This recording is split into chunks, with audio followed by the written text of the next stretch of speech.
देखिए दो चर वाले रैखिक समीकरण, linear equation in two variable,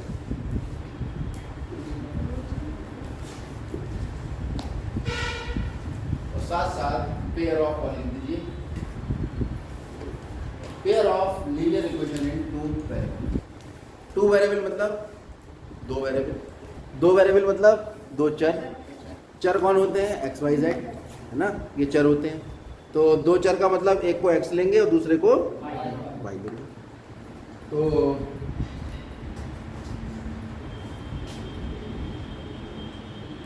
general equation of linear equation in two variable, जो जनरल इक्वेशन है लीनियर इक्वेशन टू वेरिएबल की, वो ये होगी ax plus by plus c बराबर 0। और क्या है? पिछली बार तीसरा पार्ट पढ़ा, तीसरा था चौथा। अब हमें अगर दो इक्वेशन लेंगे हम, तो यहाँ लिख देंगे a1 b1 c1, a2x plus b2y plus c2।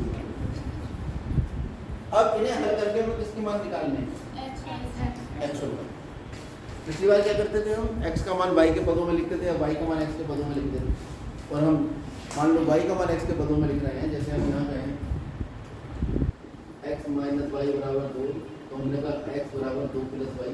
तो हम क्या करते थे, ये आपको बॉक्स याद होगा, इससे हम बिंदु निकाला करते थे, y के मान डाल दिया करते थे 0 1 2, y का मान डालो, तो y का मान 0 डालोगे 2 प्लस 0 x का मान 2 आ जाएगा, 1 डालोगे 2 3 आ जाएगा, 2 डालोगे 2 से ऐसे करोड़ों मान आ जाए। इनको फिर ग्राफ में लगाते थे, उस ग्राफ में हम बिंदु को मिलाते थे, तो एक सीधी रेखा आ जाती है। यहाँ पे क्या करेंगे हम? ग्राफ तो बनाएंगे, पहले समीकरण का ग्राफ बनाएंगे और दूसरे समीकरण से ग्राफ बनाएंगे, तो या तो इसी के ऊपर आ जाएगा, या इसके समांतर आएगा, या फिर इसको और तो जिस बिंदु पे भी ये काटेगा ग्राफ से, वही बिंदु का x और y निर्देशांक इस समीकरण का हल होगा, इस सिस्टम का पेयर ऑफ लीनियर इक्वेशन का हल होगा। यानी x और y के उस बिंदु के मान जब यहाँ रखोगे तो LHS RHS के बराबर आ जाएगा। यह है ग्राफीय विधि से किसी समीकरण के हल ज्ञात करने का तरीका। ये हम ग्राफ बनाए, ग्राफ बनाकर पहली रेखा से ग्राफ बनाएंगे, फिर दूसरी से ग्राफ बनाएंगे, यहाँ दोनों कट रहे हैं एक दूसरे को, वो बिंदु के निर्देशांक ग्राफ से ढूंढेंगे, इसलिए ग्राफ जरूरी है। बिंदु हमेशा x, y होता है, तो x और y के मान उठाकर हम देखेंगे इसमें रख के, तो वो दोनों समीकरण को संतुष्ट कर रहे होंगे। इसका मतलब वो इन दोनों समीकरणों के हल। कोई दिक्कत है? चलो पहला सवाल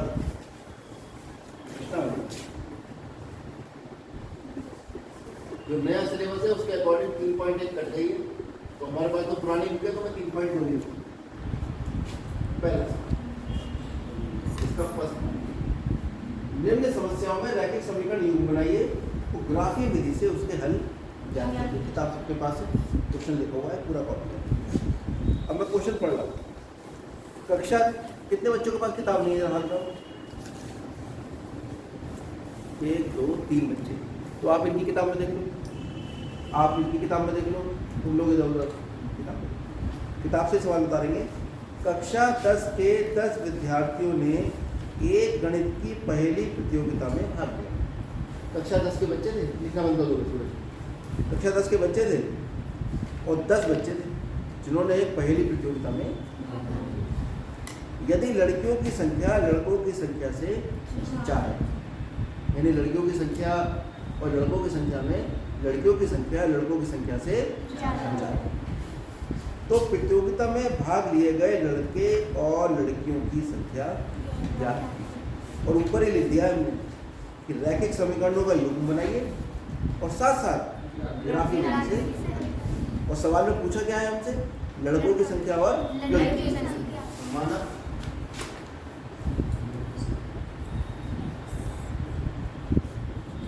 लड़कों की संख्या x तथा लड़कियों की संख्या y। तो एक बार बताओ, कुल विद्यार्थी कितने हैं? 10। कुल विद्यार्थी हैं 10। यानी लड़के प्लस लड़कियां मिलाकर समीकरण नंबर, इन दोनों में से एक समीकरण हमारे पास। ठीक, अब क्या कह रहा है, लड़कियों की संख्या जो है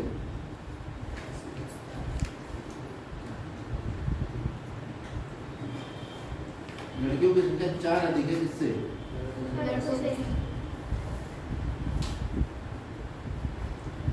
तो भाई लड़कियों की संख्या थी कितनी? 5 और 4, और लड़कों की संख्या कितनी?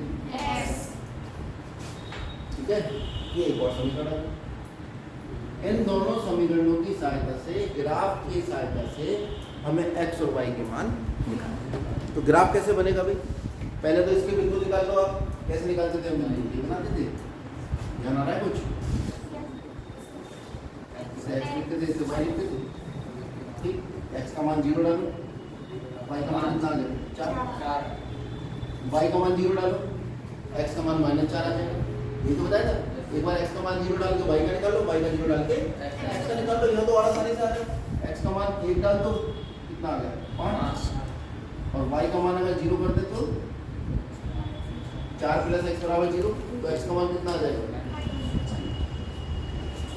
बस समझा लो। 3 बिंदु ही हमें निकालने को तो आप 50 निकाल लो। 3 से हमारा ग्राफ बचा। ऊपर समीकरण ये लिखी हुई है, कौन सी? x + y = 10। यहाँ से भी y का मान निकाल लो, x के बदल में। इसके लिए भी बिंदु निकालो 3। x y, x का मान ऐसा करो 4 रख लो, y का कितना है? 6। x का मान 5 रख दो तो y का कितना आ जाएगा? 5। x का मान 6 रख दो तो y का कितना आ जाएगा? 4। और चाहो तो सबसे आसान ये, x का मान 0 रख दो तो y का कितना आ जाएगा? तो y का मान 0 रख दो तो x का मान 10 आ जाएगा।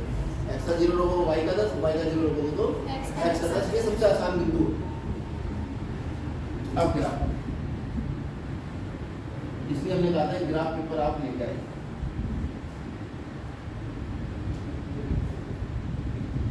एक्स अक्ष है, जिसके बाद ग्राफ नहीं है वो पैमाने से 90 डिग्री पे लिखा है। पैमाने से 1-1 सेंटीमीटर निशान। 2 3 4 5 6 7 8 9 10। यहाँ मिला 1 2 3 4 7 8 9। यहाँ मिला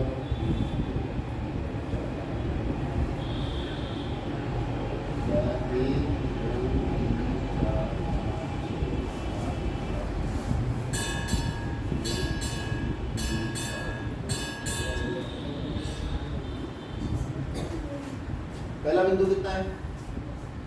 इस वाले के लिए देख रहे हैं। पहला बिंदु कितना है? 0,4। x 0 y 4 याद रखो।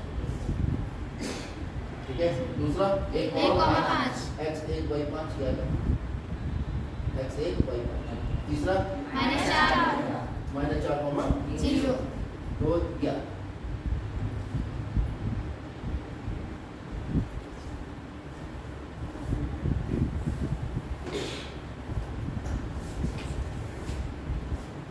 ये है आपका -4,0, -3 -1। ये बिंदु है कितना? 1,5। किसका समीकरण था ये? सारा काम एक साथ है। जिस रेखा के हल को लेकर हमने बिंदु मानकर उनको ग्राफ में लगाया है, उन बिंदुओं को 2 बिंदु से रेखा खींच जाती है। तीसरा तो खाली इसलिए होता है कि हमने बिंदु गलत नहीं निकाला। केवल आप 2 बिंदु लेके भी रेखा को बना सकते हो। तो हल लीजिए, एक बार x 0 रख के y और एक बार y 0 रख कर x, और दोनों को से मिलाएं। अब दूसरी रेखा के लिए 4,6। पहला तो 0,10 है, फिर 4,6 यहाँ आएगा, और एक है 10,0,10, और ये कितना है? सबसे आसान तो यही है ना।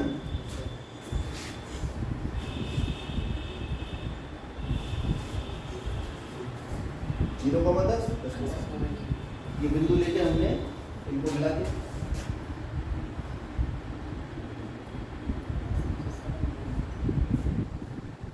ये सारे बिंदु इसी पाएंगे। 6,4 6,4 देखो 11 6 के ऊपर 4 के नीचे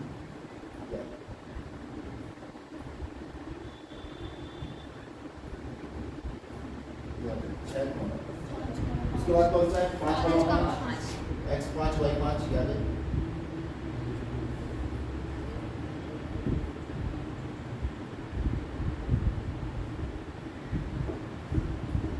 सारे बिंदु इसी पर किसका समीकरण है ये दोनों एक दूसरे को यहाँ काटते हैं 10 है ये दोनों एक दूसरे को इस बिंदु पर काट रहे हैं स्पष्ट क्या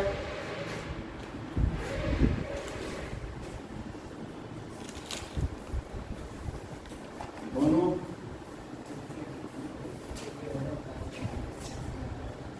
समीकरणों का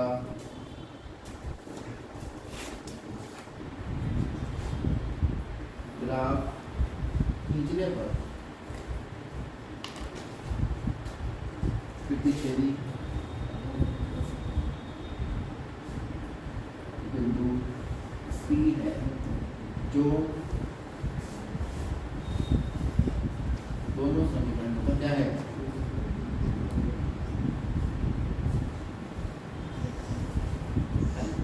अब ग्राफ से साफ साफ आपको पता लगेगा कि ये बिंदु के निर्देशांक कितने हैं देख लो ठीक है देखो इधर कितना है ग्राफ है किसके पास ग्राफ है नहीं तो फिर ऐसा करते हैं कि इसको हम जनरली हल करके देख लेते हैं रफ में बिंदु को कि इससे बोर्ड से पता नहीं लग पाएगा रफ में हल कर लेते हैं एक तरीका ये भी तो है x + y = 10 है और y - x = 4 है दोनों को जोड़ लो जोड़ के कट गया कितना आ गया 2y = 7 y का 14 और y = 7 y का मान 7 रखोगे तो x का कितना आ जाएगा 3,7 आना चाहिए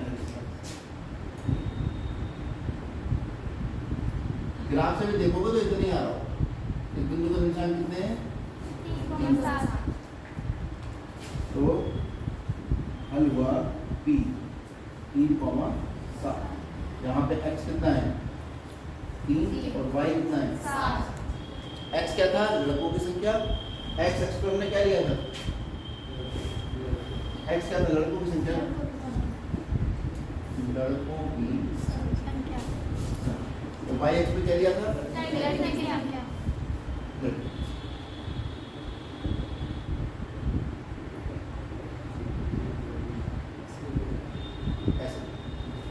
ये लड़कों की संख्या ये लड़के की संख्या तो हमने जो कटान बिंदु आया दोनों ग्राफ का वो ये आया उसमें लड़के कितने हैं और लड़के कितनी हैं 7 अब आप देखो तीनों का योग भी 10 है ना और लड़कियों की संख्या 7 लड़कों की संख्या से 4 ज्यादा ये कहलाता है किसी भी दो दिए हुए समीकरण में ग्राफ में परिवर्तन जब वो दोनों एक दूसरे के पास वो ग्राफ ही है उसका जो बिंदु आता है पता नहीं तो उनका ग्राफ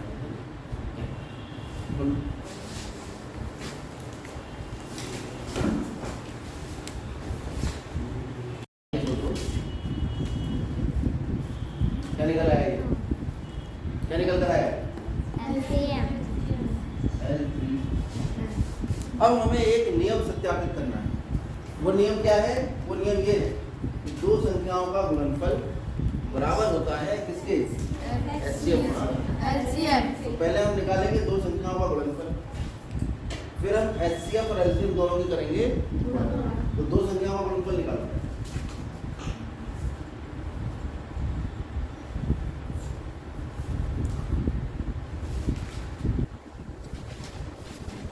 कितना आएगा दो संख्या की 336 गुणा 54 करो 336 की 54 चाहे 24 4 के 18,144 अरे कितना आएगा तो गुणनफल 18,144 आप कर लेंगे यहाँ भी मैं कर ही देता हूँ जो बच्चे करना चाहो कर लेना 5 × 30 5 × 15 × 18 और 5 × 15 और 1 16 4 4 8 × 11 6 और 7 और 1 8 कितना 18,144 ये दो संख्याओं से गुणा है ठीक है अब निकालेंगे हम HCF गुणा कितना था HCF 6 HCF कितना था 3024 कितना आएगा भैया 6 चौक 24 6 दूनी 12 और 14 और 6 और 6 0 0 ये उधर से है ये उधर और 6 दिया कितना आ गया आप देख रहे हैं दो संख्याओं का गुणा भी 18,144 आया था और उनके एचसीएम और एलसीएम के गुणा भी 18,144 अतः दो संख्याओं का गुणनफल